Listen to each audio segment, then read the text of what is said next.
कल शाम को आरबीआई ने तमाम लिक्विडिटी इंजेक्ट करने के सिस्टम में मेजर्स अनाउंस करे।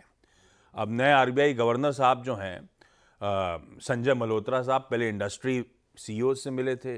फ्राइडे को शायद वो कुछ अर्थशास्त्रियों से लीडिंग मिले थे और तब तो एक ही चीज़ निकल के आई थी, लिक्विडिटी डालने की बहुत ज़रूरत है और फाइनली कॉल ले लिया गया है और कोई कसर नहीं छोड़ी है। ओपन मार्केट ऑपरेशंस हैं, वेरिएबल रेपो रेट है, आईएनआर यूएसडी आईएनआर स्वैप्स हैं। दरअसल 60,000 करोड़ पे 3 ट्रांचेस में ओपन मार्केट ऑपरेशंस के चलते G-Secs के परचेस की तरह आरबीआई इंजेक्ट कर रही होगी। पहला ट्रांच जो है 20,000 करोड़ रुपए का, वो इसी थर्सडे को आने वाला है। दूसरा वेरिएबल रेपो रेट ऑक्शन होना है 50,000 करोड़ रुपए के आसपास 7 फरवरी को।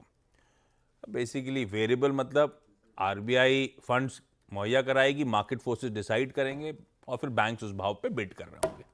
तो एक और तरीका हो गया 50,000 करोड़ रुपए और लिक्विडिटी इंजेक्ट होने का। Plus RBI USD INR buy sell swap auction के जरिए 5 बिलियन बेसिकली 5 बिलियन डॉलर खरीदेगा बैंक से। आसान शब्दों में 5, 8, 40,000 करोड़ रुपए और लिक्विडिटी रुपया सिस्टम में आ रहा होगा।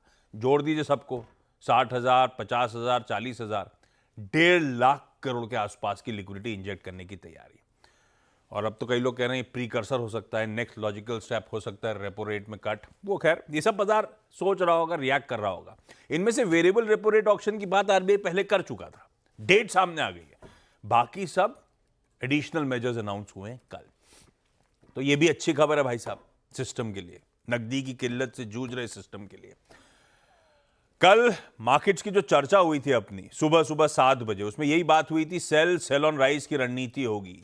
हमारे टारगेट्स थे 22,806 के, उन्हीं लेवल्स तक 786 तक बाजार गिरा था। हमारे टारगेट्स अचीव हुए, सेल की रणनीति बढ़िया रही।